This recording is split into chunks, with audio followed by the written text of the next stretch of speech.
Bonjour à toutes, bonjour à tous. Dans le cadre du cycle Acteurs Studio proposé par la Cinémathèque de Toulouse et à l'occasion de la parution de l'ouvrage collectif aux éditions Carlotta, Acteurs Studio, Histoire et esthétique d'une méthode de Broadway à Hollywood, Jacques Demange était invité à la librairie Ombre Blanche vendredi 17 novembre 2023.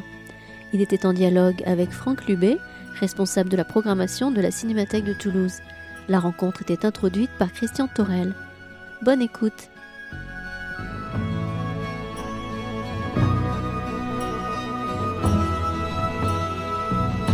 Merci d'être si nombreux présents, c'est très réconfortant. Quelques mots d'accueil pour Jacques Demange et Franck qui animera le débat. Et on nous se félicitait qu'il existe un aussi beau livre maintenant, parce que moi, quand j'ai commencé dans ce métier, il y a 50 ans bientôt, ou au moins 45, et les livres sur l'Acteur Studio, il y avait ce fameux bouquin de Lee Strasberg chez Gallimard, dans la collection, je crois, Pratique théâtrale. Puis après, il y avait quand même relativement peu de choses dans les années 70-80 disponibles. Et puis, sont arrivés un certain nombre de livres de cinéma, et bon, livres notamment sur Kazan. Et ce qui m'amène à dire un mot de quelqu'un qui a été important pour vous, puisqu'il a fait, d'abord, je pense que vous avez lu tout ce qu'il a écrit, et puis qu'il a accepté de faire une préface pour votre livre collectif.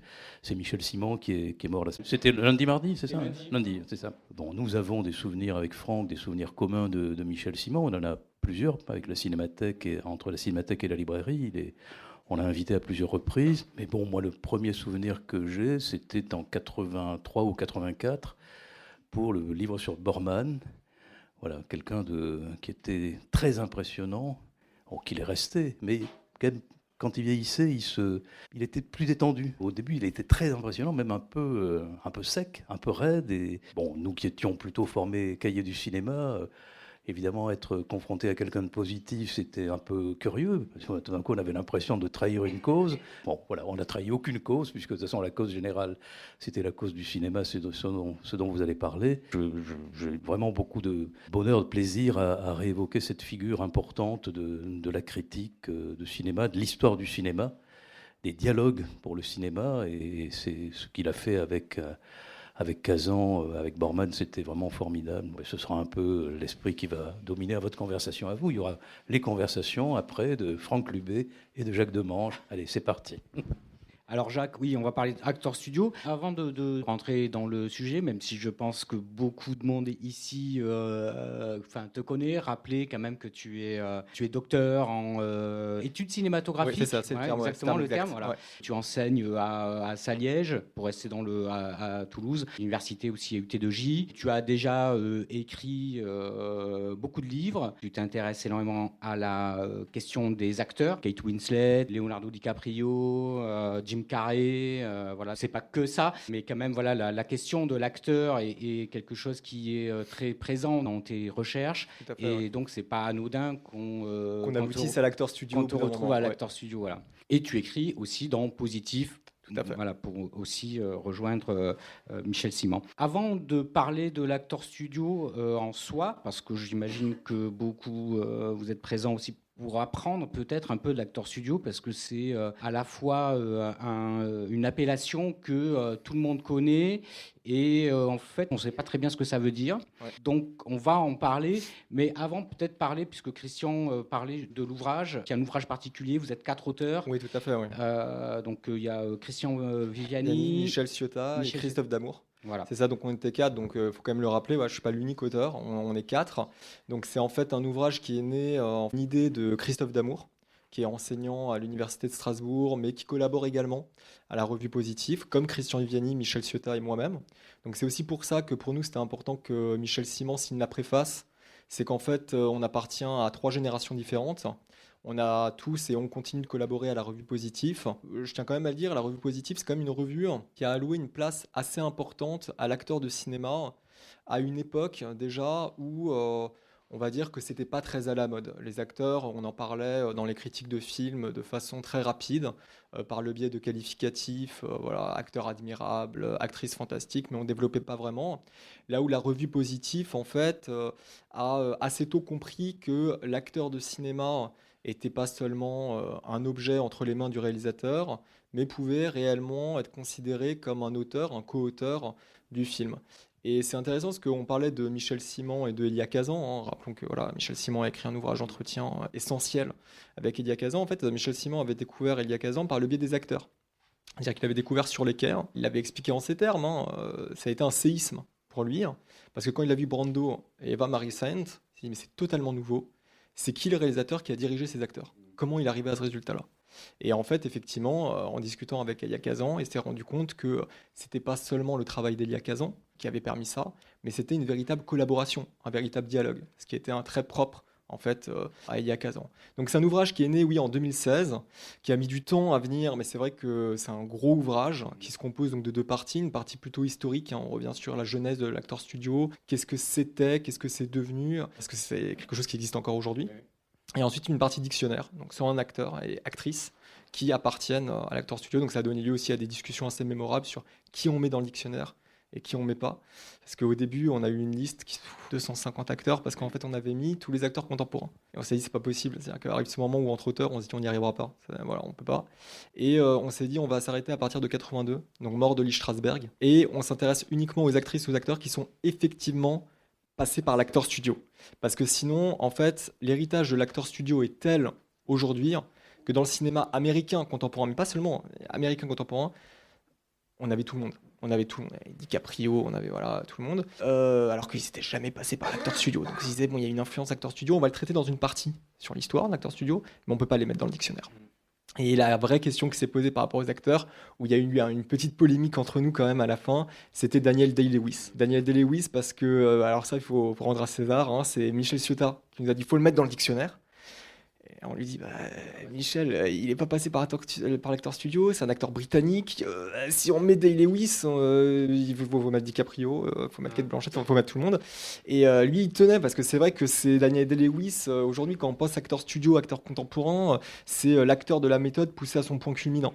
Donc finalement, on a tranché un peu la poire en deux, on dit, on va faire une partie, une conclusion sur Daniel Day-Lewis, comme ça il sera là, et il aura la place qui lui revient de droit. Pour rester encore juste sur l'ouvrage et avant de rentrer vraiment dans le vif du sujet, comment vous avez travaillé? Vous êtes partagé, c'est des discussions, c'est toi tu travailles sur tel aspect, moi sur tel autre, les archives. Alors pour la partie histoire, c'est-à-dire qu'on s'est vraiment partagé les parties où par exemple moi j'ai travaillé plus sur la question de l'accessoire, plus sur la question du contemporain, sur les méthodes actresses aussi, donc les actrices de la méthode, on parle assez peu.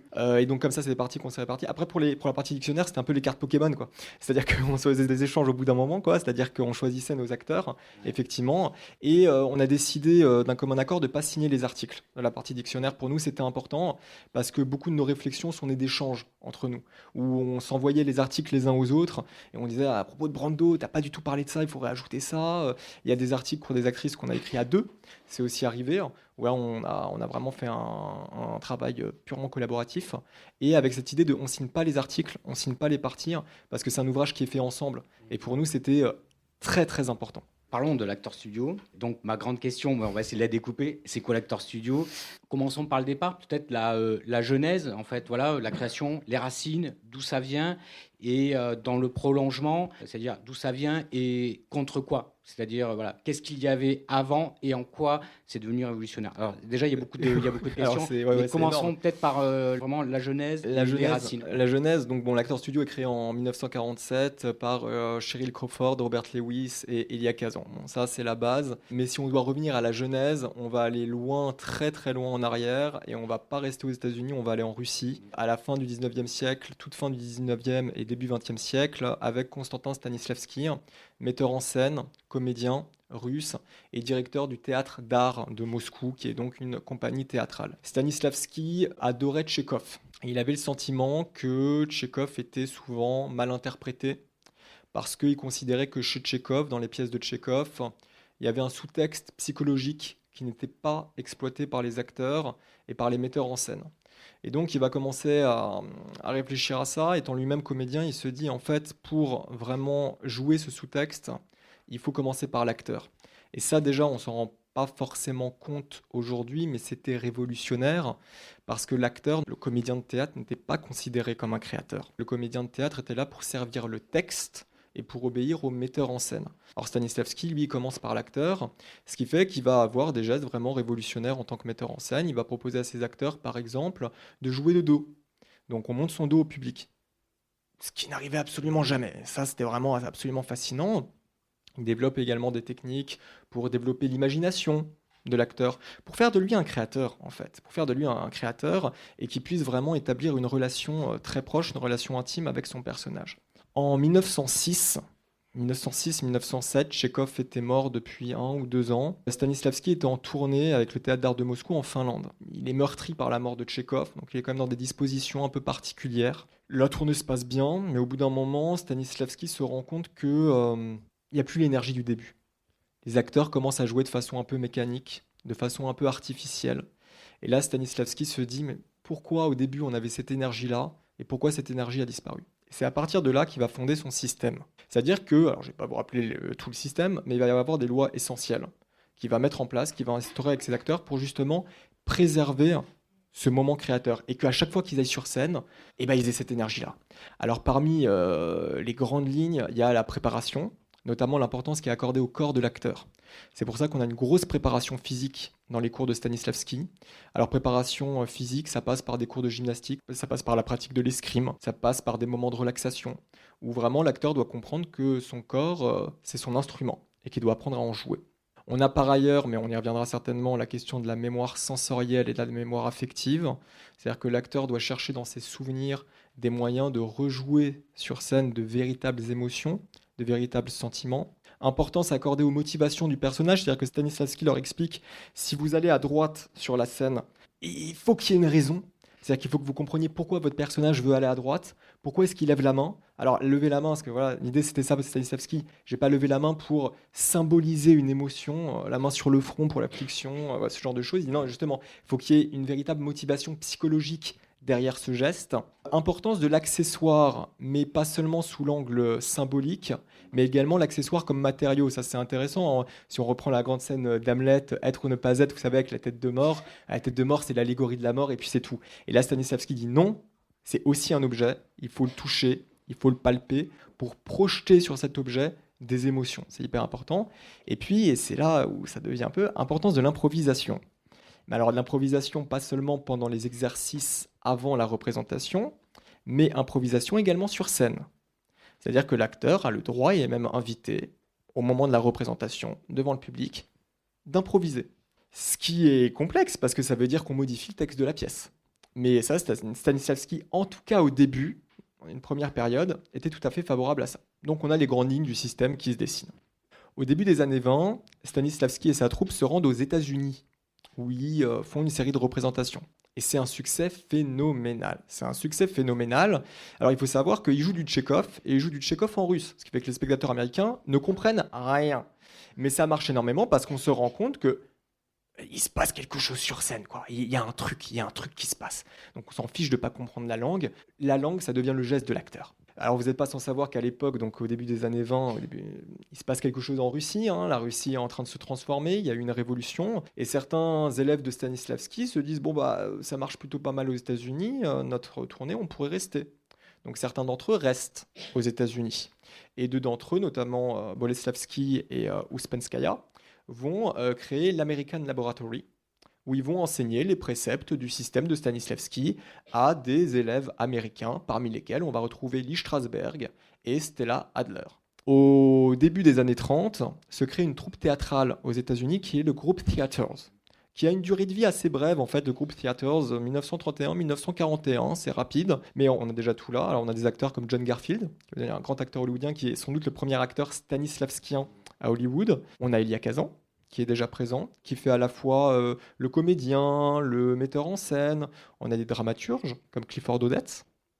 Et on a à nouveau Lee Strasberg, Stella Adler, mais également Robert Lewis, Cheryl Crawford, donc les fondateurs de l'Actors Studio. Le groupe Theaters, c'est né sous l'impulsion de la politique de Roosevelt, avec cette idée qu'on va donner des subventions aux arts. Alors, c'est pas les seuls, il y a aussi Mercury Theatre d'Orson Welles qui se crée à ce moment-là, des troupes comme ça. Mais la singularité du groupe Theaters, vraiment, c'est que donc ils sont totalement imprégnés par le système de Stanislavski, complètement. Ils ont un véritable engagement politique. Ça passe notamment par les pièces de Clifford Odets, hein, où ils sont à gauche, à l'extrême gauche, très clairement. Ce qui vaudra des problèmes, et des problèmes aussi avec Elia Kazan. On pourra le rappeler, mais il y a une petite histoire du macartisme qui arrive dans les années 50. C'est une vraie famille, le groupe Theaters. Alors c'est super, une vraie famille, c'est-à-dire qu'on échange les rôles. T'es dramaturge une fois, et puis après t'es metteur en scène, t'es comédien, mais si tu veux essayer d'être metteur en scène, Elia Kazan, c'est ce qui s'est passé au début, comédien, et puis on lui dit tu peux être régisseur si tu veux sur cette pièce-là, et puis la mise en scène, ça t'intéresse.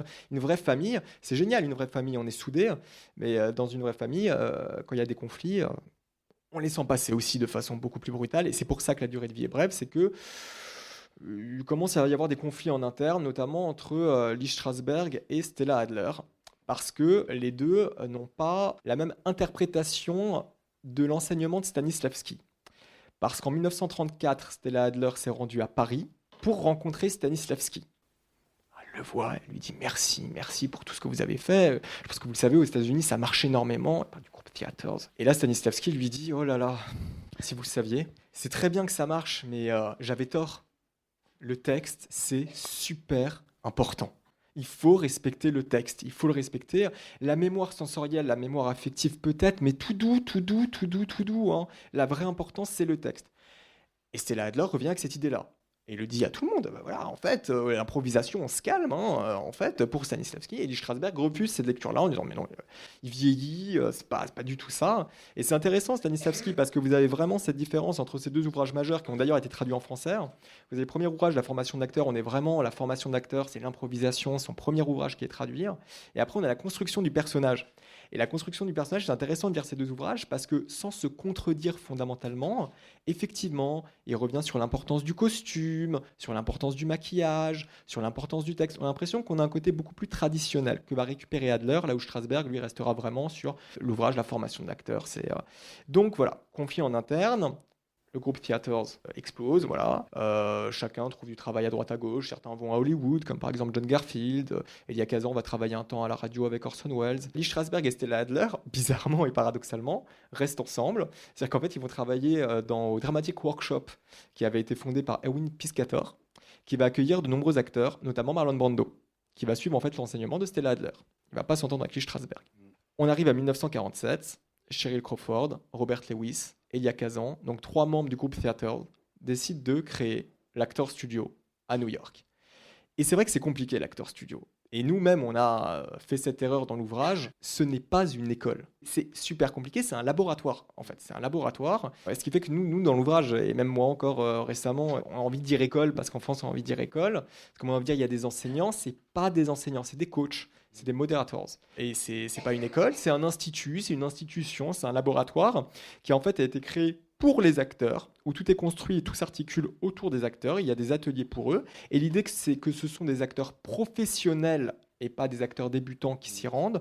Quand ils rencontrent un problème dans leur carrière, quand ils ont quelque chose à débloquer, ils vont pouvoir participer à des ateliers et discuter entre eux avec le modérateur pour essayer de débloquer les problèmes. Alors, on rentre quand même à l'Actors Studio par le biais d'une audition. Très peu sont sélectionnés, c'est un sélectionné par an. Normalement, au début, c'était ça. Ils sont énormément à se présenter. Vous pouvez aussi participer à l'Actors Studio sans être élève. Vous êtes auditeur ou auditrice libre, ce qui veut dire que vous pouvez assister aux ateliers, mais vous n'avez pas le droit d'y participer, vous n'avez pas le droit de donner votre avis. C'est ce qu'a fait par exemple Marilyn Monroe. Et Marlon Brando, en fait, qui n'est pas resté du tout, qui a été que de passage, et ça lui a pas plu ce qui se passait. Et Lee Strasberg n'était pas là au tout début, il arrive au début des années 50, en 52, je crois, il devient modérateur effectivement pour l'Actors Studio. Ce qui fait qu'effectivement, on a une appréciation un peu complexe de l'Actors Studio, c'est-à-dire qu'on comprend que c'est un institut, mais à tort, on croit que c'est une école, et quand on pose la question de est-ce que tel et tel acteur est issu de l'Actors Studio, en fait, ça n'a pas vraiment sens. Dans le sens où, en fait, ce qu'on entend par là, c'est est-ce que tel ou tel acteur a rencontré un jour ou l'autre dans sa carrière la question de la méthode. Et là, oui, mais pas seulement à l'Actors Studio, parce que Stella Adler ne travaillait pas à l'Actors Studio. Elle avait son propre atelier pour acteurs, également sur la côte Est. Michael Chekhov, le neveu d'Anton Chekhov, totalement imprégné par le système de Stanislavski, il avait un atelier pour acteurs, sur la côte ouest, en Californie. Il y a également Sanford Meisner, qui donnait son propre cours à New York, et qui lui aussi était totalement imprégné par l'enseignement de Stanislavski. Et donc, vous avez des acteurs qui sont passés chez ces différents modérateurs, pas forcément passant par l'Actors Studio, mais l'Actors Studio étant devenu le lieu emblématique de l'enseignement, de la méthode, et le lieu emblématique de ce jeu stanislavskien, c'est devenu un label. Et donc, Brando, acteur studio, James Dean, acteur studio, Monty Clift, acteur studio, Marilyn Monroe, acteur studio. Et pour revenir sur cette question de la méthode c'est quoi ? La méthode, en fait, c'est le système stanislavskien revu par Lee Strasberg. Où là, pour le coup, Lee Strasberg, dans ses cours, va vraiment revenir sur cette question de l'improvisation, essentielle pour lui. Il faut improviser, l'acteur roi, et surtout la question de la mémoire sensorielle et de la mémoire affective. Mémoire sensorielle, bon, c'est assez simple. Quand l'acteur doit ressentir une sensation basique, le chaud, la chaleur, le froid, il doit faire appel à ses souvenirs, se rappeler le moment où il a ressenti une chaleur extrême et pouvoir la rééprouver réellement sur scène, cette chaleur. La mémoire affective, c'est plus complexe, c'est faire appel à un sentiment, pas une sensation, à un sentiment. La peur, la tristesse, il ne faut pas le jouer, il faut le ressentir. Donc on fait appel à ses souvenirs également. Et on a un point de bascule avec Lee Strasberg, parce qu'avec Lee Strasberg, ça devient extrêmement psychanalytique, en fait, à ce moment-là. Là où Stanislavski le disait, faites attention avec la mémoire affective, parce que il faut avoir une structure psychologique très stable. Ça ne convient pas à tout le monde, faites attention. Lui, Strasberg, il y allait en plein dedans, pas le choix, on fait appel à la mémoire affective. Donc il va développer plein d'exercices pour justement que les acteurs soient totalement désinhibés sur scène. Est-ce que tu peux donner quelques exemples? Alors l'exemple essentiel, c'est l'exemple du moment privé, où en fait Lee Strasberg allait demander à ses actrices et à ses acteurs, vous allez sur scène, alors il faut imaginer comment c'était à l'acteur studio, vous avez un vrai plateau en fait, vous avez un auditorium, donc tous les acteurs sont là, il va dire à tes actrices, tu viens, tu me fais un moment privé. Et en privé, vous êtes supposé faire devant tout le monde quelque chose que vous faites dans votre quotidien, mais que vous n'avez pas envie de montrer. Vous voyez, ça peut aller très très très très loin. Et Strasberg avait cette idée de plus ça va loin, mieux c'est. C'est absolument parfait, très bien. Ce qui fait que Strasberg avait ce côté-là, et Strasberg surtout a eu ce côté à se dire l'acteur studio, c'est moi. Maintenant, c'est moi, clairement. Et donc, il était directeur artistique du studio. La présidente, c'était Sheryl Crawford, mais il repassait clairement ses fonctions. Et il y a eu des batailles rangées avec Kazan. Kazan est parti de l'acteur studio en disant que ça allait plus du tout avec Lee Strasberg. C'était Annie Tresgo qui a réalisé le documentaire Hello Actor Studio, donc qui est projeté dans le cadre du programme Actor Studio à Cinémathèque de Toulouse. Et je rappelle l'importance quand même de ce film, qui est le seul documentaire qui ait jamais été réalisé à l'intérieur de l'Actor Studio. Juste après la mort de Strasberg, il n'y a eu aucun documentaire en France qui a été fait comme ça, aucun documentaire aux États-Unis, c'est le seul. Elle a eu l'autorisation par le biais d'Elia Kazan, parce qu'en fait, elle m'avait expliqué qu'elle avait envoyé une lettre à Elia Kazan au moment de la mort de Strasberg pour dire je suis désolé de l'apprendre, j'espère que ça va. Elle dit dans la réponse de Kazan, j'ai senti qu'il n'était pas si désolé que ça, en fait. Et c'est à ce moment-là qu'elle s'est dit peut-être qu'il va me laisser rentrer à l'Actor Studio, qu'il lui a ouvert la porte en disant mais bien sûr, maintenant tu peux venir, il n'y a pas de problème. Parce qu'elle avait fait une demande avant quand Strasberg était encore là, et Kazan lui avait dit c'est pas possible, tu peux pas venir. Et là, lui avait dit ok, c'est bon. Donc on a effectivement cette méthode-là qui se développe, qui convient à certains acteurs, d'autres pas du tout. Et puis c'est surtout le tempérament de Strasberg. Brando, ça passe pas, ils s'entendent pas. James Dean, ils se prennent la gueule en plein cours, et James Dean claque la porte. Steve McQueen, pareil, ils se supportaient pas. Si vous voulez, vous avez un peu, qu'est-ce que c'est que l'acteur studio, Donc c'est une question effectivement d'idéologie, dans le sens qu'on va reformer cette espèce de famille qu'on avait avec le groupe Theater, parce que point important de l'acteur studio, et qu'il faut rappeler je crois, c'est qu'il touchait pas d'argent. Les enseignants qui étaient là-bas, enfin les modérateurs, les coachs, ne touchaient absolument aucun salaire. C'était du bénévolat totalement. On retrouve par ailleurs l'esprit un peu groupe théâtre, parce que si tout s'articule autour de l'acteur, alors il y a des ateliers pour les acteurs, mais il y a aussi des ateliers d'écriture, à certains moments pour des dramaturges, donc qui sont de passage au studio, quand ils bloquent un peu dans leur écriture, mais qui viennent travailler avec les acteurs pour débloquer leur écriture, c'est hyper intéressant. Et il y a aussi un atelier mise en scène, où là, c'est des metteurs en scène. Vous avez Sidney Pollack qui passe, par exemple. Même Joseph Mankiewicz, qui passait sur la fin dans les années 80 encore, pour travailler des mises en scène avec les acteurs et comprendre ce qui va pas, ce qui va, etc. Donc, on a vraiment cette ambiance groupe théâtre qu'on retrouve à l'Actor Studio, et cette double ambiance. C'est une vraie famille, et donc quand on a une vraie famille, on a aussi de vrais conflits en interne. Et l'Actor Studio, alors, existe toujours, mais a changé de formule. Aujourd'hui, on peut le dire, c'est devenu une école. C'est-à-dire que l'Actor Studio s'est associé avec une université de la côte Est de New York, et vous pouvez y aller. Là, par contre, pour le coup, il faut payer. Vous obtenez effectivement une sorte de master en art dramatique. Par exemple, l'émission Inside Actor Studio, qui a très bien marché, en fait, était là-bas. En fait, c'était en association avec cette université.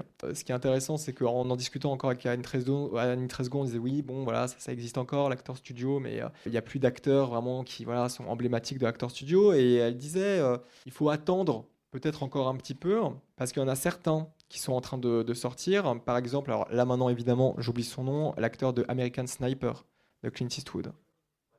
Bradley Cooper, il est passé par l'Actor Studio, Formule École.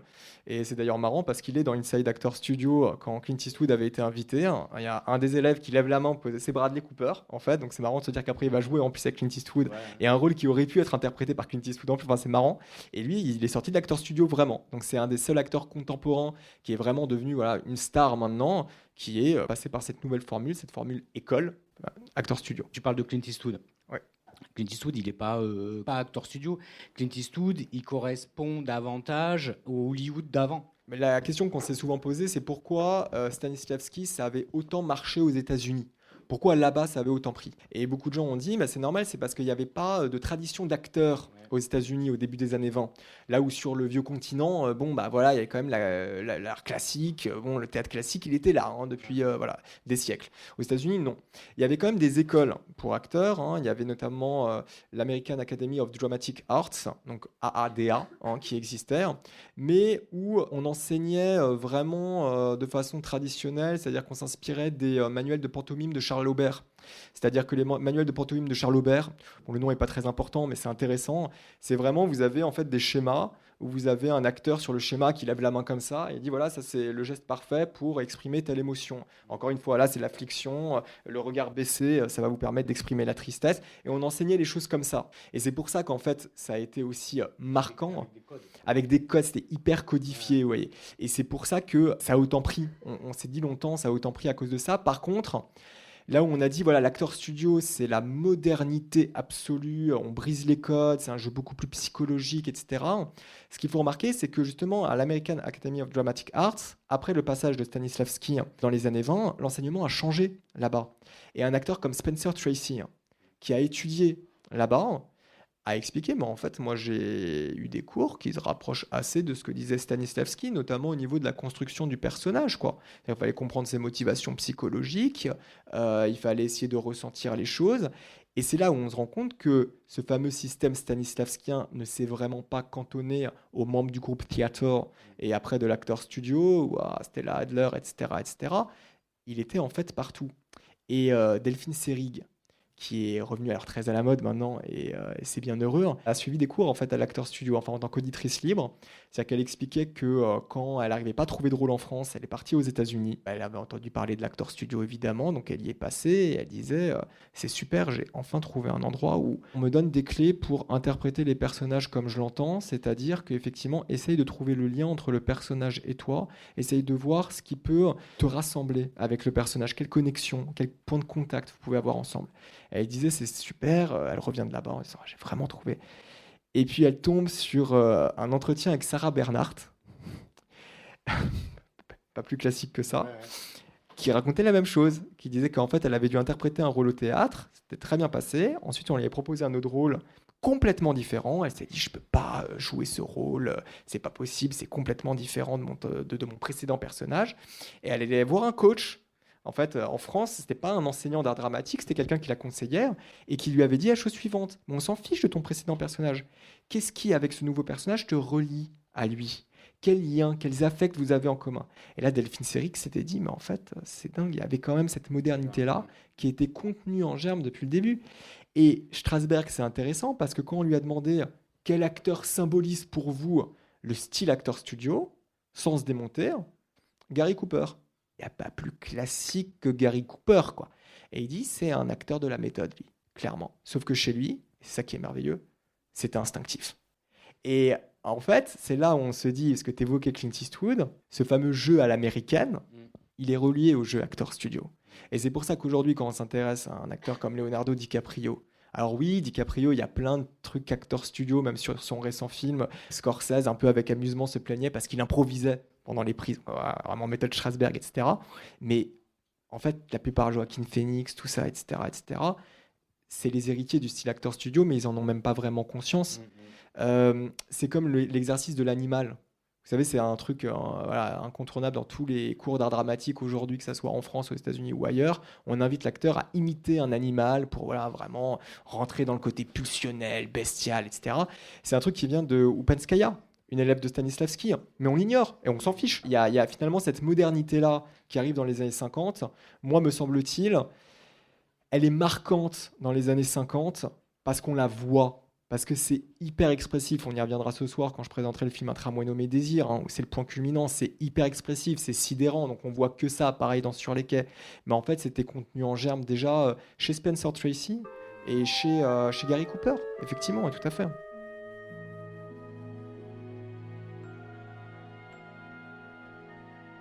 Vous écoutez Jacques Demange à la librairie Ombre Blanche le 17 novembre 2023, à l'occasion de la parution de l'ouvrage collectif Actors Studio, Histoire et esthétique d'une méthode de Broadway à Hollywood.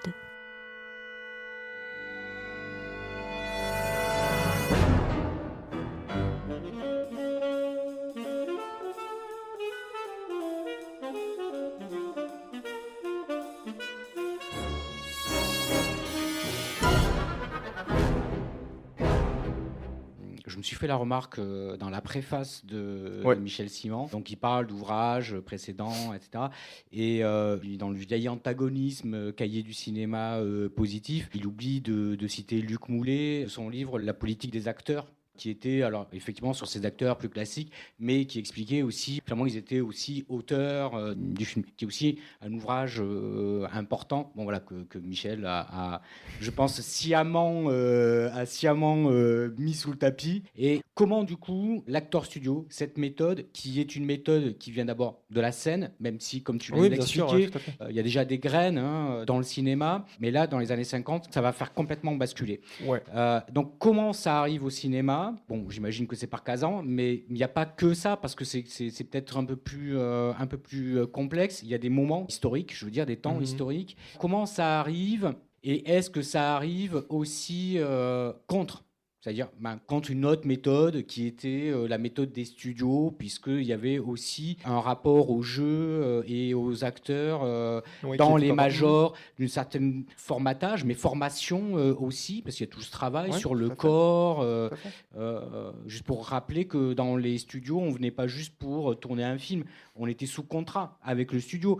Donc même quand on ne tournait pas un film, on allait au studio pour travailler. Et travailler, ça voulait dire faire de l'escrime, faire de l'équitation, de la natation. C'était ça aussi. Mais alors moins dans le but en fait de préparer l'acteur en amont pour qu'il puisse mieux interpréter un personnage et se mettre en bonne condition physique. C'était surtout pour avoir une palette assez large, parce que si on a une séquence d'équitation à tourner, c'est mieux que l'actrice sache monter un cheval, quoi. Pareil, si on a un film de KPDP, s'il a quelques notions d'escrime, ça peut toujours être utile, quoi. Pas dans l'idée de c'est une préparation qui est un peu entre guillemets gratuite pour que l'acteur se ressaisisse de son corps. C'est pas ça l'idée, effectivement. On est plus dans le fonctionnel en fait, effectivement, dans cette espèce de formation. Alors je reviens simplement sur ce que tu disais au tout début. Alors, il y a l'ouvrage de Luc Moulet qui effectivement s'intéresse à des acteurs, John Wayne, Cary Grant, James Stewart, effectivement, et où on montre l'importance du jeu physique chez eux également. Il y a aussi un critique de cinéma au Cahier qu'on a un peu oublié, c'est Louis Marc Aurèle, qui a énormément travaillé sur les acteurs type Actors Studio, servi qu'on mentionne fréquemment, et ils ont aussi leur importance. Puis il faut aussi rappeler que les Cahiers du cinéma ont fait un grand nombre d'entretiens avec Elia Kazan, et Michel Simon n'était pas le seul, évidemment, mais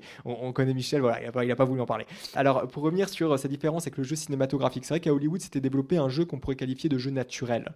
C'est-à-dire qu'il fallait que le jeu de l'acteur s'inscrive parfaitement dans cette mise en scène de la transparence.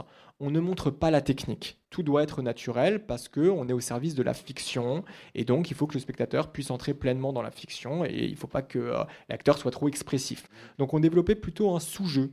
Alors certains genres, comme la comédie, permettaient une espèce d'excentricité, parfois. On le retrouve chez James Stewart, d'ailleurs, cette espèce d'excentricité, avec un corps quasi désarticulé. On n'est pas loin de Jim Carrey, d'ailleurs. C'est vrai qu'on était plutôt dans le côté naturel.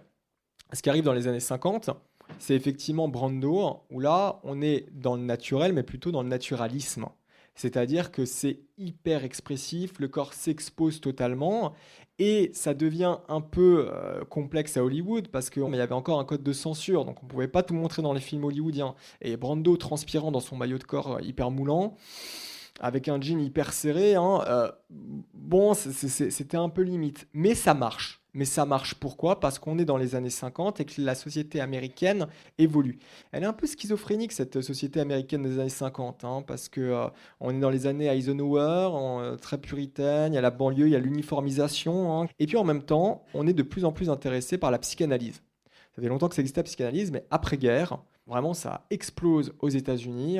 Il y a les rapports Kinsey sur voilà, le comportement sexuel des hommes et des femmes. On commence à se dire, finalement, les choses sont peut-être plus complexes qu'elles n'y paraissent. Il y a peut-être quelque chose derrière le voile des apparences de ces petites banlieues très sages américaines. On commence à s'intéresser à la pulsion de mort. On commence à s'intéresser aux pulsions sexuelles. Et donc, tout ce travail-là accompagne en fait le travail de l'acteur type acteur studio qui est à la recherche de ça. Qu'est-ce qui finalement me relie à mon personnage ? C'est ce caractère pulsionnel. On a en commun d'être humain. Et donc c'est à mon sens pour ça aussi que ça marche. Alors ça sidère à l'époque, on n'a jamais joué comme ça à l'écran, effectivement, on a un côté un peu théâtral chez Brando, mais avec ce côté surtout hyper naturaliste. Brando ça passe encore, mais c'est intéressant de voir les premiers Paul Newman. Où Paul Newman, on commence à rentrer plutôt dans la génération des copistes, ce qu'on appelle ça comme ça, c'est-à-dire qu'il copie Brando, et ça devient artificiel. C'est la surexpressivité au maximum, et où effectivement c'est antinaturel, et où là pour le coup, il y a un vrai contraste avec le jeu hollywoodien, c'est qu'un acteur hollywoodien, on ne fait pas ça. On ne montre pas le poing levé comme ça, en tirant au maximum les traits du visage, où il y a tout le corps qui... Non, ça, on ne fait pas, c'est beaucoup trop expressif. Donc, il y a effectivement un contraste qui s'opère, mais cette période copiste va passer, parce qu'on se rend compte que voilà, c'est trop artificiel. Et à ce moment-là, on va avoir un type de jeu style acteur studio. C'était logique, et ça s'est passé sans heurte. Le style plus naturel du jeu, du classicisme hollywoodien. Et on va avoir l'acteur américain type qui va récupérer à son compte effectivement ce sous-jeu un peu, qu'on pense à Al Pacino par exemple, à Brando, tout en valorisant des techniques qui là pour le coup, alors De Niro on est plus du côté de Stella Adler, c'est-à-dire que Stella Adler elle mettait vraiment en avant l'importance du costume et l'importance des rôles de composition. Pour Stella Adler c'était hyper important, à la différence de Strasberg. Pour Stella Adler, il fallait vraiment travailler le texte, il fallait céder du maquillage, il fallait céder des accessoires, il fallait se transformer quand on arrivait sur scène, mais en faisant appel à des sentiments qui sont des sentiments qu'on ressent vraiment, bien sûr, toujours principe stanislavskien, mais en utilisant les moyens artificiels qui sont mis à notre disposition par le théâtre. Et c'est pour ça que Brando, effectivement, il est de l'école Adler, De Niro, il est de l'école Adler, là où Pacino, c'est l'école Strasberg, clairement. Pourtant Pacino est dans le côté transformiste, dans justement des accessoires, etc. C'est très tout à fait. adlérien. Mais alors, ce qui est intéressant, c'est exactement ça l'idée, c'est là où il y a une mixité, il y a une mixité absolue. C'est-à-dire qu'à nouveau, dire il est style acteur studio, oui, ok, très bien. Et est-ce qu'il vient de Adler, est-ce qu'il vient de Strasberg, il vient plutôt de Adler. Oui, mais alors dans ce rôle-là, il a quand même un côté plus Strasberg, dans celui-là, il y a un côté plus... Oui, parce qu'ils étaient en contact entre eux, donc forcément, ça se mélange. Mais je crois que l'un des gros principes qu'on retrouve chez chacun, c'était ce conseil que donnait Stanislavski à ses élèves, c'est qu'est-ce que tu ferais si tu étais le personnage. Et ça, on le retrouve chez chacun. Alors Strasberg a changé ça en disant simplement qu'est-ce que ferait le personnage, parce qu'il considère qu'il n'y a plus de distance entre le personnage et l'acteur. Le personnage et l'acteur, c'est la même chose. Tu deviens le personnage, tu es le personnage. En fait, le personnage est toi. Et ça, c'est une vraie différence. C'est-à-dire que chez Adler, on va vers le personnage. Chez Strasberg, le personnage vient vers l'acteur. Et ça, c'est une vraie différence, et c'est pour ça qu'on a ce côté un peu égotiste. Chez Strasberg, en fait, c'est ce que tu as à l'intérieur de toi qui t'appartient en propre, qui va te permettre d'interpréter le personnage. Quelque part, le personnage, c'est pas si important que ça. Ce qui est vraiment important, c'est toi. C'est pour ça que dans les années 70, on a effectivement ce nouveau type de méthode, un peu qui se développe à la croisée de Adler, à la croisée de Strasberg, avec des acteurs qui vont vraiment respecter l'un des credos aussi de Stanislavski, c'est la documentation. Si on veut interpréter un rôle correctement, il faut se documenter, il faut aller dans la rue, il faut croiser des gens. De Niro, je dois interpréter un chauffeur de taxi, et j'ai passé mon permis de conduire et je vais conduire un taxi pendant 2 mois pour comprendre ce que c'est. Al Pacino, mon personnage est portoricain, je parle portoricain pendant tout le tournage du film. Où on commence à arriver à ce côté, vous savez, un peu schizophrénique de l'acteur. Et en même temps, ce qui arrive aussi à ce moment-là, on est au début des années 80, c'est tu parlais de l'acteur transformiste. Alors oui, c'est vrai, mais il y a cette idée aussi de on transforme réellement le corps. Et là, on tombe dans le versant qui a vraiment marqué le cinéma contemporain, c'est l'acteur de la performance. Où pour interpréter vraiment un personnage, il ne faut pas simplement mettre des postiches, se grimer, etc., maquillage, il faut vraiment transformer son corps. Et là, on dit années 80, Raging Bull, De Niro. C'est tout à fait nouveau. Pas vraiment, parce qu'en fait, Marlon Brando, pour interpréter le rôle de Stanley Kowalski, il a pris du muscle. Il a fait de la musculation énormément pour transformer son corps et vraiment prendre du muscle, en ayant conscience que pour interpréter le rôle de Stanley, s'il voulait être Stanley, il fallait qu'il change de physionomie. Et c'est Truman Capote qui, à l'époque, était allé au moment du plateau des répétitions. Il avait dit que c'était trop bizarre de voir Brando après ses séances de musculation, parce qu'on a l'impression que c'était un montage photographique, que c'était la tête de Brando collée sur un autre corps. Et c'est amusant parce que ce qu'on a dit après, voilà, l'acteur de la performance, ça commence dans les années 80, et c'est vrai qu'en fait, ça commence, on va dire, à se systématiser. C'est quelque chose qui était déjà présent avec Brando. Mais ce qui se systématise par la suite, c'est qu'on a ces deux aspects, cette tradition Adler, cette tradition Strasberg. On va avoir des acteurs qui utilisent énormément de maquillage, de postiche. On pense les biopics, les films à Oscar qu'on évoque. Et puis on a les autres acteurs qui, eux, par contre, changent réellement, transforment. Bay, par exemple, voilà, je perds du poids pour jusqu'à être malade, quoi. Daniel Day-Lewis, où voilà, je me déplace qu'en chaise roulante parce que mon personnage est tétraplégique. Donc moi aussi, sur le plateau de tournage, je sors jamais de ma chaise roulante. Et en dehors même des temps de tournage. Ça devient complètement schizophrénique. Daniel Day-Lewis, quand il joue Hamlet au théâtre, fameuse scène où Hamlet voit le spectre de son père, il le voit. Et il repart en coulisses et il dit « je ne retourne pas sur scène ». Là, j'y retourne pas, je peux pas. En pleurs, je ne peux pas, parce qu'il le voit vraiment. Et on se dit, oui, effectivement, là, c'est encore une fois, Daniel Day-Lewis, il fallait le mettre en conclusion. Michel Ciotat avait raison, c'est le point culminant. Mais on a cette idée-là de, effectivement, Al Pacino, dans le film, son personnage ne peut pas saquer un autre personnage. Et bien, Al Pacino, sur le plateau de tournage, il ne va pas parler à l'acteur qui interprète notre personnage, il va lui faire la gueule. Parce que sinon, il ne peut pas jouer les scènes correctement avec lui.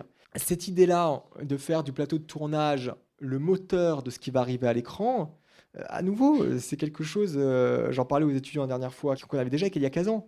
C'est-à-dire qu'Elia Kazan, alors directeur d'acteurs formidable, extrêmement empathique par rapport aux acteurs et aux actrices, il les comprend. Quand il y avait une scène à jouer où les deux personnages ne pouvaient pas s'encadrer, Elia Kazan n'hésitait pas à aller voir l'un des deux acteurs un peu avant la scène, et lui disant ouais, t'es pas mal la répétition hier. Par contre, l'autre acteur, il a pas trop aimé. Je sais pas pourquoi. Bon, il a pas trop apprécié, quoi, tu vois. Et donc l'acteur se dit putain, pourquoi il m'en a pas parlé à moi? Ça va pas là, quoi. Et là, c'est bon. Ok, on a de l'adversité. Allez, on rentre en scène. Et donc, on avait déjà ça de façon un peu artificielle chez Elia Kazan, où il joue, il manipule un peu ses acteurs à raison. Mais qu'on va retrouver après chez les acteurs eux-mêmes, type effectivement Al Pacino. Si mon personnage ne peut pas encadrer un autre personnage, je ne parle pas à l'autre acteur pendant tout le plateau de tournage et je lui fais vraiment la gueule, quoi. Je repense à une anecdote. Je crois que c'était Nicolas Ray en fait qui raconte sur je ne sais plus le titre. La fureur de vivre. La fureur de vivre. Il y a la fameuse scène. Je crois que c'est la première scène de la matinée là quand ils sont à l'observatoire où il y a une première bagarre. Il y a coup de couteau. Et là en fait James Dean, je me rappelle plus exactement, mais je crois qu'il est blessé ou en tout cas il a un vêtement, son vêtement il coupe. Mais je crois qu'il est peut-être un peu blessé. Il prend un petit coup de couteau, rien de très grave, mais quand même. Et Nicolas Ray cut. Il arrête la scène. Et James Dean vient le voir et il lui dit non, mais pourquoi tu as arrêté? Grosso modo, on arrête la scène. C'est moi qui décide quand je suis blessé ou pas. C'est le principe de l'acteur-auteur. Et en fait, alors avec Nicolas Ray, ça se passe bien. Voilà, c'est ça, parce que Nicolas Ray, ça se passe bien, parce que comme Elia Kazan, c'est quelqu'un qui est sensible à ces nouveaux acteurs qui arrivent, donc il est à leur écoute. Par contre, il y a les réalisateurs qui a été proche aussi du groupe Theater, il était dans un autre totalement, groupe, voilà. Qui a fait des passages à l'acteur studio, donc voilà, est conscient de ça. Il a vraiment une idée du dialogue avec l'acteur. On travaille les scènes ensemble. Là où tu évoquais la question du classicisme, les acteurs classiques type Hitchcock, ils pouvaient pas encadrer Paul Newman. Et ils sont très mal entendus parce que Paul Newman est arrivé le premier jour en disant avec Montgomery Clift très mal passé. Alors Montgomery Clift, il l'aimait pas parce qu'il le trouvait trop maniéré. C'est-à-dire qu'il disait mais pourquoi est-ce que tu bouges tes mains tout le temps? C'est énervant à la fin, quoi. Pourquoi tu peux pas garder tes mains comme Clark Gable, tu vois? Voilà, tu te croises les bras et ça serait parfait, tu vois. Et il comprenait pas que pour Montgomery Clift, voilà, il y a une fébrilité, quoi. Fallait ressentir la fébrilité. Paul Newman, pareil, ce côté Hitchcock, réalisateur, auteur par excellence. Paul Newman qui arrive le premier jour de tournage en disant alors j'ai lu le scénario, je l'ai modifié parce qu'en fait je pense que mon personnage c'est pas ça en fait. Je pensais plutôt ça. Hitchcock se dit bon alors en fait je vais t'expliquer. C'est le scénario, tu vas pas le modifier, tu vas le reprendre tel quel et tu vas arrêter mais tout de suite. C'est pareil Marlon Brando et Lewis Milestone quand ils font le tournage ensemble des Révoltés du Bounty. Horrible. Brando arrive le premier jour en disant voilà, j'ai changé mon scénario. Milestone lui dit mais ça va pas ou quoi? On change pas le scénario maintenant. Et Brando dit ok, pas de problème. Et il se met à improviser pendant toutes ces scènes. Et il est face à un acteur en plus britannique hyper traditionnel qui dit mais c'est insupportable. Et le tournage part complètement en vrille parce que les autres acteurs peuvent plus saquer Brando qui arrête pas d'improviser tout le temps et puis qui fait son cabotin. C'est-à-dire que dans les premiers acteurs type acteur studio, on a ce côté un peu cabotin aujourd'hui où on joue beaucoup avec le geste.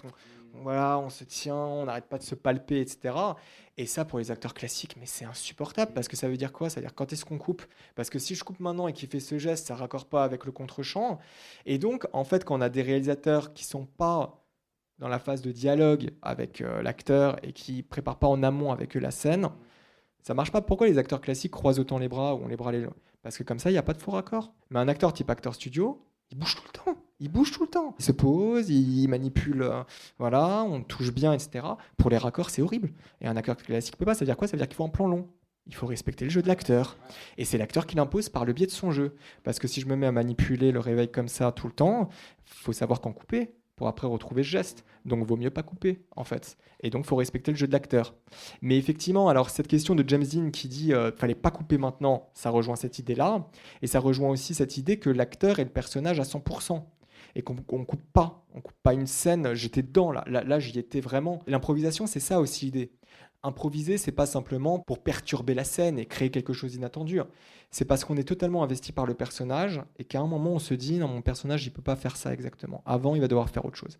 Et parce qu'on est complètement le personnage. James Dean, sur le tournage de Giant, donc Géant, George Stevens. Terrible. George Stevens, alors réalisateur modéré, il discute avec ses acteurs, mais il n'est pas trop type acteur studio quand même. Il joue avec Rock Hudson, grand acteur classique, James Dean. Avec Liz Taylor, un peu entre les deux, qui est une actrice classique, mais très amie avec Montgomery Clift, donc qui est quand même sensible à ce nouveau type de jeu. Rock Hudson et George Stevens se fichaient, enfin se moquaient de James Dean, parce que James Dean, tous les matins, en fait, juste avant le tournage, il courait. Il disait, mais pourquoi tu cours? Qu'est-ce que tu fais? C'est pour me mettre dans le personnage. Parce qu'en fait, c'est avant la scène que je dois me mettre dans le personnage, quoi. Et même après la scène, je reste encore un peu le personnage, hein, sans que ça soit poussé comme Al Pacino, on est tout le temps le personnage, il faut quand même avant. Et il y a aussi cette idée de exécuter les choses vraiment et jusqu'au bout.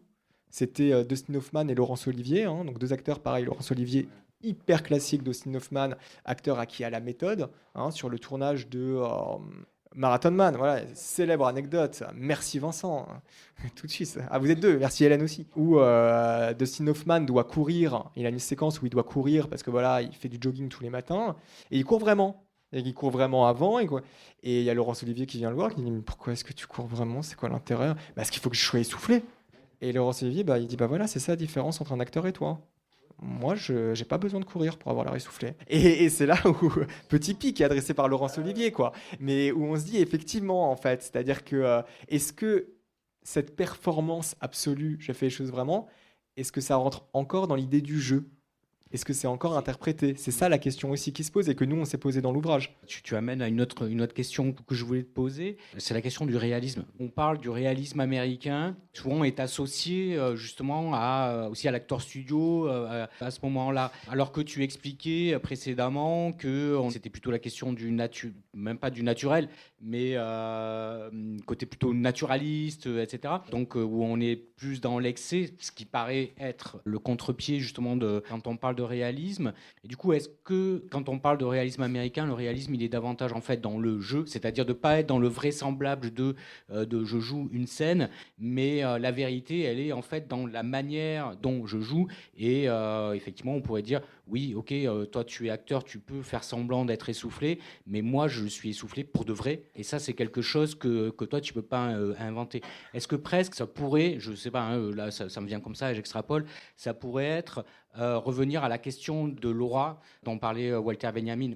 C'est-à-dire qu'avec la reproduction mécanique, on a perdu l'aura et que quelque part, par le jeu, ce jeu de cette vérité d'être vraiment dans l'action ou dans la sensation ou dans l'affect, et quelque part, on retrouve quelque chose de cette aura dont Benjamin parlait de la fin avec le cinéma. Voilà, alors c'est intéressant parce qu'en fait, en quelque sorte, on revient à ce qu'on disait au début, c'est-à-dire que c'est au moment où Stanislavski prend conscience que lui-même et ses acteurs, ses comédiens de sa troupe commencent à avoir un jeu mécanique, où on fait finalement que répéter la même chose et on ressent rien, qu'il y a un problème. Et il dit, il faut préserver effectivement ce moment-là sur scène ou à l'écran, qui doit être un moment de vérité et qui doit arriver sur scène une seule fois. Et chaque représentation doit être une première fois et une unique fois. Alors dans le cadre du cinéma, il y a deux choses qu'il faut dire. Encore une fois, le cinéma américain, moi à mon sens, était enclin à favoriser ce type de jeu. Parce que c'est le cinéma américain, c'est le cinéma de l'action. En n'importe quel genre, c'est le cinéma de l'action où il faut agir, il faut réagir. Hein. Donc on avait effectivement cette idée déjà de action physique qui est favorisée par les scénarios, qui est favorisée par la mise en scène. Mais je crois qu'en définitive, c'est vraiment malin cette question de l'aura, effectivement, parce qu'au cinéma, on répète les prises. Donc on est obligé au bout d'un moment, comme le dit le terme, de répéter ce qu'on a déjà joué, etc., etc. Et je crois qu'effectivement, le fait de se mettre physiquement dans le rôle, le fait d'être dans la constante exploration, parce que l'idée de Stanislavski, c'est ça. C'est que c'est pas j'ai interprété 50 pièces, ça y est, je suis un comédien. En fait, Stanislavski dit non, mais le travail, il n'est pas fini. Le travail, il continue toujours. C'est-à-dire qu'il continue au moment des répétitions, mais il continue également quand le comédien rentre chez lui. Il doit tout le temps réfléchir à son rôle, chercher à l'explorer, chercher à explorer de nouvelles émotions qui n'ont peut-être rien à voir avec la pièce, mais qui pourraient lui être utiles, parce qu'à ce moment-là de la scène, ça peut être utile. Et je crois qu'effectivement, c'est vrai, le type de jeu Acteur Studio nous ramène sans doute à cette idée d'aura, parce qu'un acteur studio, c'est pas seulement un acteur du ressenti, c'est également un acteur de l'intellect. C'est-à-dire que l'idée de Stanislavski, c'est vraiment de développer au-delà d'un système, on va appeler le système Stanislavski, c'est de développer une éthique de jeu. C'est vraiment ça l'idée de Stanislavski. C'est l'acteur doit tout le temps apprendre et réapprendre à jouer quand il est chez lui, quand il est sur scène, en pleine représentation, quand il est en coulisses, quand il est en répétition. Il doit tout le temps être en jeu, en fait. Il doit tout le temps être en jeu. Et je crois que résultat, ça renvoie bien à cette idée d'aura. Parce que c'est ça. Et ces moments qu'on a avec Marlon Brando, ou même, et on le verra ce soir dans Tramway nommé Désir, même où il interprète les personnages les plus antipathiques du monde, et Dieu sait qu'il en a interprété des personnages antipathiques. Alors, il y a un Tramway nommé Désir, Dernier Tango à Paris, enfin je veux dire, c'est des personnages, c'est pas de personnages faciles, même Corleone, charismatique, mais pas sympathique a priori, quoi. On arrive à s'identifier à lui, on arrive à développer une identification émotionnelle, parce que justement, en fait, il est vraiment là. Et tu parlais d'aura, il y a cette question de la présence aussi. On a vraiment cette idée que l'affect est vraiment là, l'émotion est vraiment là, et donc c'est en tant que spectateur une émotion qu'on peut à la fois identifier et ressentir, et qu'on le veuille ou non, un lien empathique va nous relier à son personnage. Et c'est pour ça que ça marche.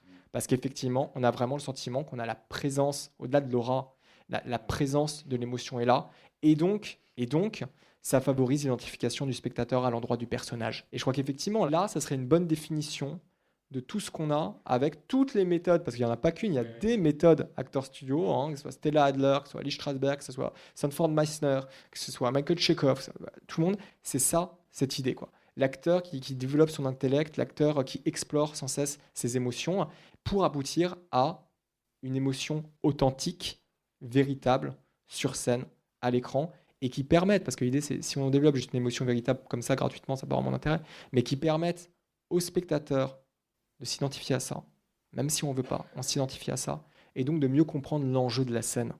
Et c'est ça, on comprend mieux les enjeux du film grâce à Marlon Brando. On prend la scène de Sur les quais, qui est quand même formidable, avec le gant que laisse tomber Eva Marie Saint. Elle est formidable cette scène, on a Brando et Eva Marie Saint qui marchent, ils ne sont pas encore en couple, Eva Marie Saint laisse tomber le gant. Alors, Kazan a dit, ça c'est une idée qui est née pendant nos répétitions. Si on regarde la mise en scène, on voit au moment où la caméra bouge, c'est pas une répétition, c'était pas prévu, c'est pas anticipé, c'est né là. C'est que Eva Marie Saint laisse tomber son gant, et Brando a cette idée, instinctivement en fait, mais parce qu'il a énormément exploré en amont son personnage, je prends le gant, je le rends pas à Eva Marie Saint, je le mets. Et donc on a cette métaphore sexuelle qui plane autour de la scène, lui qui arrête pas de tripoter le gant, et on est avec lui. À ce moment-là, on est avec lui, on est avec elle, on ressent sa gêne, parce qu'il y a aussi ça dans cette scène, on l'oublie, et on les oublie un peu, les actrices de la méthode, on n'en parle pas souvent. Julie Harris, Eva Marie Saint, Anne Bancroft, il y en a énormément. Ce qui est génial dans cette séquence aussi, on oublie d'en parler, c'est Eva Marie Saint, qui écoute et qui regarde vraiment ce que fait Marlon Brando, étonné d'abord par son geste qui n'était pas prévu, mais qui, plutôt que de dire mon gant est tombé, je vais le ramasser, le laisse faire. Et c'est ça aussi le style de jeu Acteur Studio. C'est quelque chose qu'a beaucoup développé Sanford Meisner, notamment. Écouter l'autre, écouter son partenaire. On n'écoute pas son partenaire juste pour savoir, bientôt c'est ma réplique, ok, j'attends un peu, oui, c'est à moi. Non, on écoute l'autre, on le regarde agir réellement pour s'adapter à lui, pour s'acclimater à lui.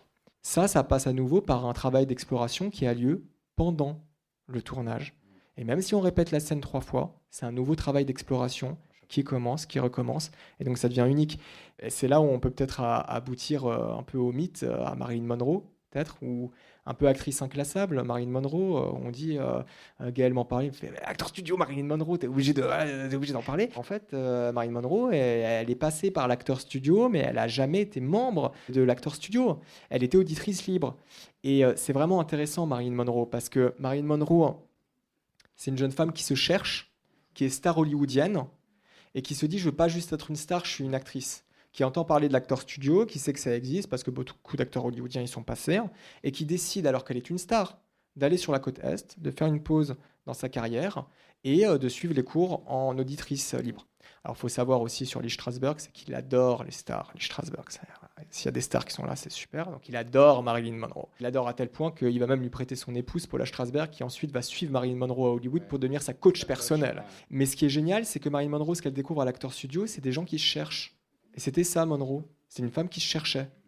Et ce qui est super dans les rôles qu'elle interprète après, que ce soit Bus Stop, que ce soit les Misfits, c'est que c'est des personnages qui se cherchent tout le temps, et qui sont hyper à l'écoute des autres. Et c'est pour ça que dans The Misfits, ça fonctionne super bien, alors qu'on a Clark Gable, acteur classique par excellence, Montgomery Clift et Eli Wallach, acteur studio, et puis entre eux, Monroe qui cherche, mais qui écoute tout le monde. Et ça se passe bien. Et il y a une véritable harmonie, on pourrait dire style complètement contraire, quoi. Là, il n'y a rien à voir, parce que c'est des acteurs qui sont à l'écoute. Et que Clark Gable, quand il joue, on l'écoute. Et donc, on l'aide aussi à se mettre à l'aise, à se mettre dans le rôle. Et c'est aussi pour ça que Liz Taylor, elle adorait Montgomery Clift. Pas seulement parce qu'ils étaient amis. Liz Taylor, c'est une actrice classique. Elle n'est pas passée par l'acteur studio. Alors, souvent, on pense qu'elle est passée par l'acteur studio parce qu'elle a joué beaucoup avec Montgomery Clift, parce qu'ils étaient très amis, et parce qu'elle a joué avec des réalisateurs, Mankiewicz notamment, ou dans des scénarios adaptés de Tennessee Williams, qui est à la cause de l'acteur studio, si vous voulez. C'est l'atmosphère acteur studio de ces films. Mais elle n'était pas du tout acteur studio, mais elle adorait jouer avec James Dean, elle adorait jouer avec Montgomery Clift, parce qu'ils étaient à l'écoute. Et quand elle jouait, ils la respectaient vraiment, ils étaient avec elle en disant « Ok, je suis là avec toi. » Tu l'as dit, c'est pas tant une école qu'un laboratoire. Moi, j'aimerais dire presque c'est une fabrique. Une fabrique. Ouais, les Anglais, ils ont un bon terme, c'est workshop. C'est un atelier, quoi. Ouais, c'est ça. Et d'un autre côté, je me dis aujourd'hui, est-ce que il y a forcément encore d'être dans cette recherche, mais est-ce que c'est pas devenu une marque de fabrique aujourd'hui? Genre, c'est le côté performatif, c'est-à-dire machine à Oscar, et du coup, qui pourrait faire perdre un petit peu quand même de sa substance. Comment toi tu vois les choses aujourd'hui? Moi qui me suis beaucoup intéressé au cinéma contemporain et aux acteurs contemporains, c'est vrai que c'est devenu un label. C'est devenu un label acteur studio, mais qui n'est pas tellement revendiqué par les acteurs, en fait. Qui est surtout revendiqué par la critique, qui dit, c'est clairement type acteur studio. Les acteurs eux-mêmes ne se réclament pas, parce qu'ils savent ce que c'est aussi. Mais on a aussi des acteurs, du point de vue contemporain, si on sort des États-Unis, je pense à Anaïs de Moustier, qui en fait a suivi des cours inspirés de Sanford Meisner à New York, et qui a justement parlé de cette importance de l'écoute, en disant, en fait, j'ai appris là-bas que c'était hyper important, et elle a ramené ça en France, en fait. Après, oui, alors c'est devenu un label. C'est comme les écoles de jeux en France qui disent apprenez à jouer comme les Américains, vous savez. Et c'est en fait ces exercices type acteur studio. C'est devenu un label de qualité, mais plus contrôlé du tout. C'est devenu absolument n'importe quoi. Ce côté performance, ça dépend. Ça dépend de quel côté on se place. C'est-à-dire que je prends DiCaprio, par exemple. À mon sens, quand il fait The Revenant, c'est vraiment un jeu de la performance, mais qui pour lui, ça aboutit par rapport à un véritable travail en tant qu'acteur-auteur, c'est-à-dire qu'il doit être là, il faut être bison cru réellement pour être dans la scène, et c'est pas juste une posture pour récupérer l'Oscar ensuite, en fait. Mais ce qui est intéressant, c'est effectivement l'importance que la critique accorde à la performance, à mon sens, parce que quand DiCaprio fait The Revenant, tout le monde crie au génie, en disant acteur de la performance, le plus beau rôle de DiCaprio. Mais Robert Redford le faisait avant. Jeremiah Johnson, il allume vraiment un feu tout seul, il se déplace vraiment dans la neige tout seul. Alors le film est présenté au Festival de Cannes, Jeremiah Johnson, et personne n'en parle, et tout le monde s'en fiche de l'interprétation de Robert Redford, parce qu'on se dit, en fait, il joue pas dans ce film. Il fait que marcher dans la neige et allumer un feu. C'est pas du jeu. Et on se dit, bien des décennies plus tard, DiCaprio fait la même chose dans The Revenant. Et là, alors là, c'est le jeu à son point culminant. Donc il y a une nouvelle tendance, effectivement, dans la critique à ce niveau-là. Mais moi, je pense que ça joue surtout au niveau de la critique. Mais alors, simplement pour ajouter un mot, c'est intéressant parce que cette idée de non-école, de transmission qui passe. Robert Redford, ça a été un cas où nous, ça a été hyper problématique. Robert Redford, il n'est pas passé par l'acteur studio, mais il est dans le dictionnaire. Pourquoi il est dans le dico ? Parce qu'en fait, il a appris à jouer grâce à Sidney Pollack, son réalisateur, qui a vraiment été un coach pour lui sur le plateau de tournage. Alors, c'était un amour à double sens, c'est-à-dire que Sidney Pollack adorait Robert Redford parce qu'il avait ce côté wasp que Pollack adorait, trop beau, quoi. Et lui, Redford adorait collaborer avec Sidney Pollack parce qu'il lui donnait tout le temps des conseils de jeu, continuellement, à la manière de la méthode. Et ça a permis à Redford, il l'a dit, vraiment, de faire évoluer son jeu. Donc effectivement, il est devenu acteur studio grâce à cette collaboration, quoi, grâce à ce travail. On parlait de l'importance de l'écoute, mais l'importance de l'écoute, elle se retrouve aussi chez les réalisateurs qui sont passés par l'acteur studio ou qui sont familiers, où ils savent qu'il faut écouter l'acteur, il faut discuter avec lui. Il ne faut pas se laisser dominer par l'acteur. Mais il faut effectivement respecter son travail, et son travail, il y en a. C'est Arnaud Desplechin qui en parlait à propos de son film Jimmy P, où il avait joué avec Mathieu Amalric et avec Del Toro. Pour ce film. Et il disait c'était 2 écoles de jeu complètement différentes. Almaric, tranquille, j'arrive sur le plateau de tournage, j'ai appris le scénario à peu près hier, mais j'en discutais avec Arnaud pour voir comment ça se passe. Bon, tranquille, voilà, ils se connaissent. Del Toro, il connaissait son texte par cœur et il continue à travailler tout le temps. École Adler, Del Toro, hein, il est passé par ça vraiment. Et Desplechin était hyper impressionné, quoi, parce que le type était tout le temps là. Mais ça, il le respectait.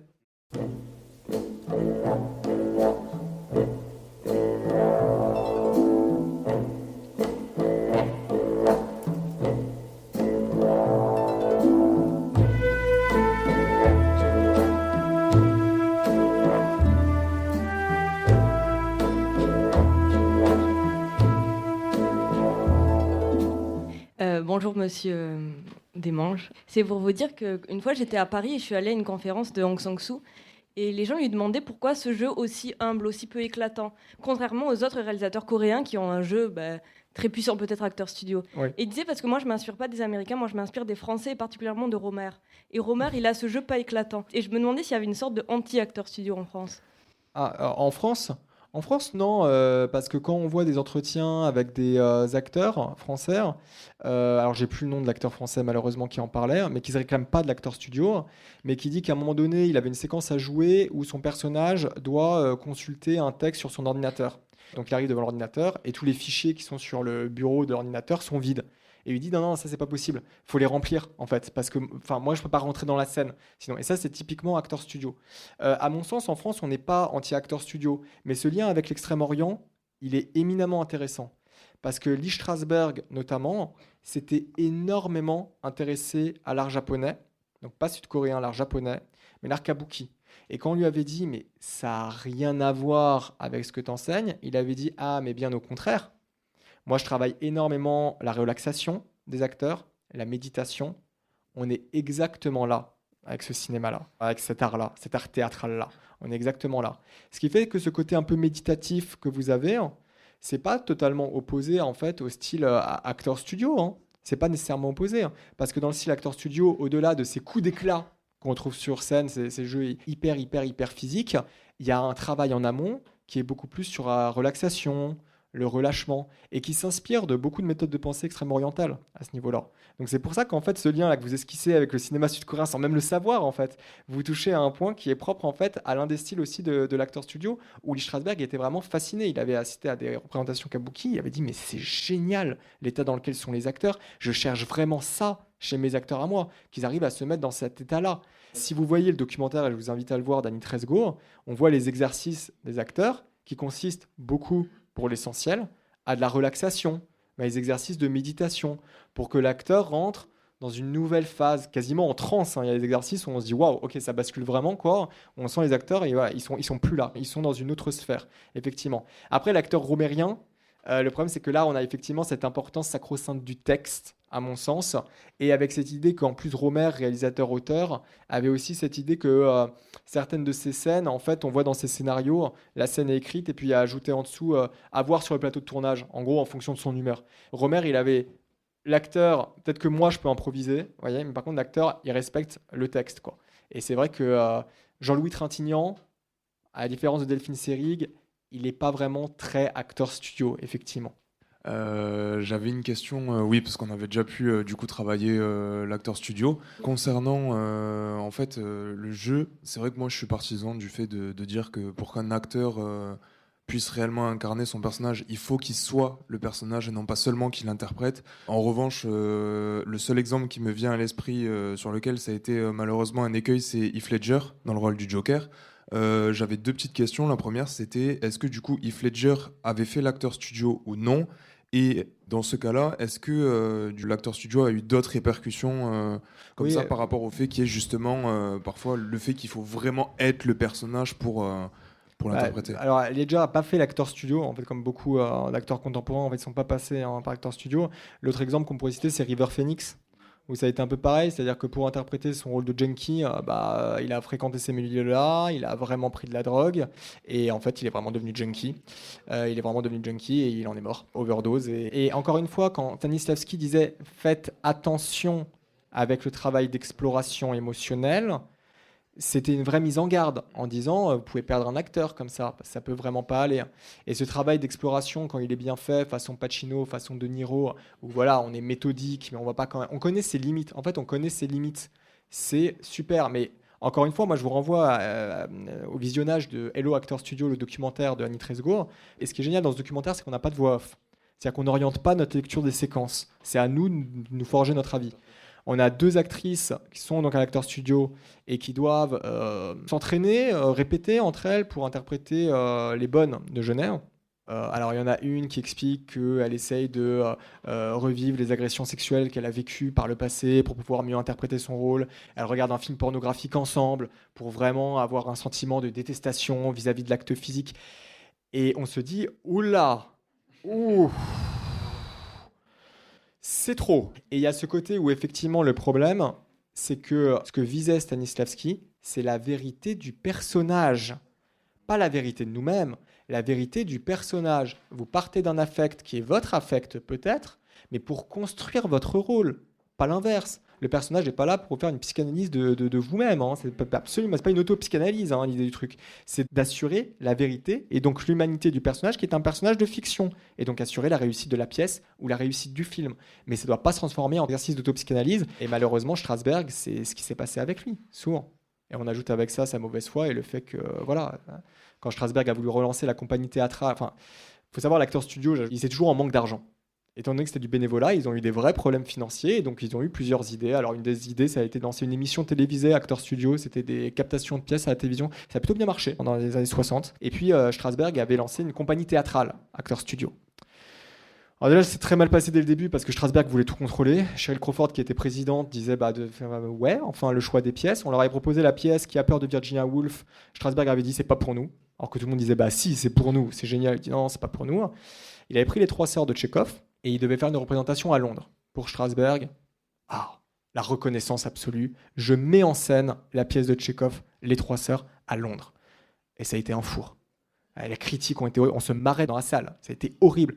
La réaction de Strasberg, ça a été de dire c'est pas moi, c'est les actrices. Elles étaient incapables.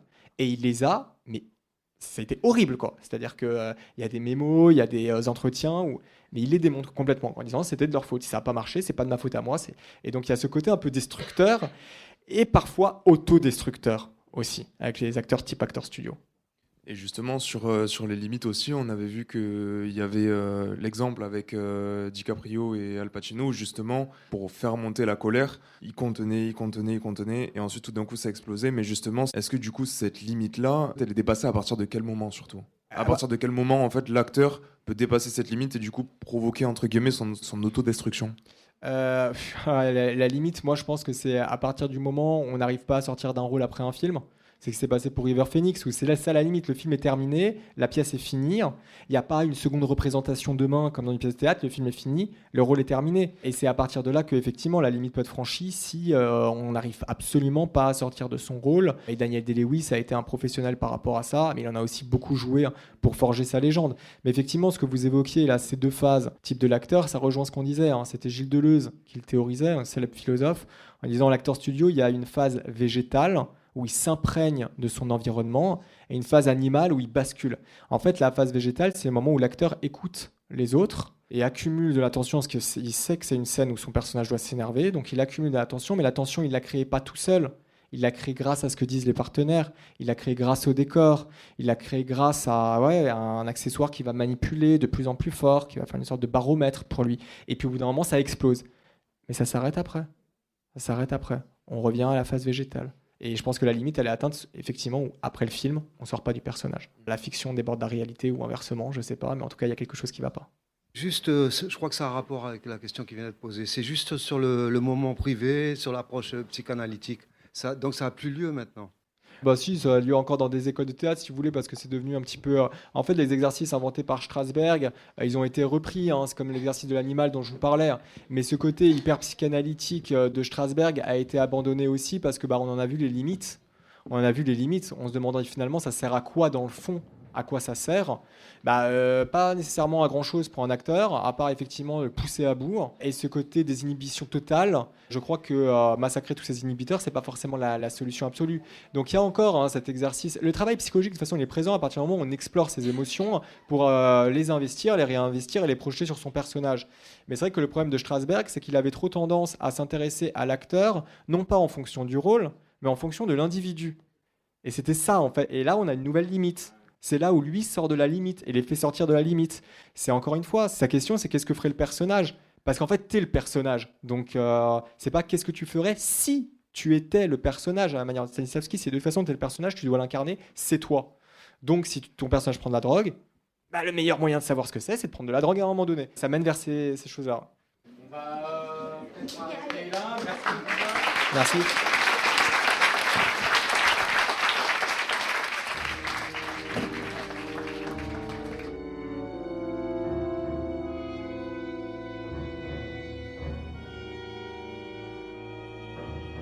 Vous venez d'écouter Jacques Demange, auteur avec Michel Ciotat, Christophe Damour et Christian Viviani, du livre Actors Studio, Histoire et esthétique d'une méthode de Broadway à Hollywood, édité chez Carlotta. Jacques Demange a aussi fait paraître Les 1001 visages de Jim Carrey aux éditions Rouge Profond, Leonardo DiCaprio, un acteur américain chez Accra, et Les mauvais rêves de Wes Craven chez Marest Éditeur. Cette rencontre a été enregistrée à la librairie Ombre Blanche vendredi 17 novembre 2023 dans le cadre du cycle Actors Studio à la Cinémathèque de Toulouse du 17 octobre jusqu'au 16 décembre.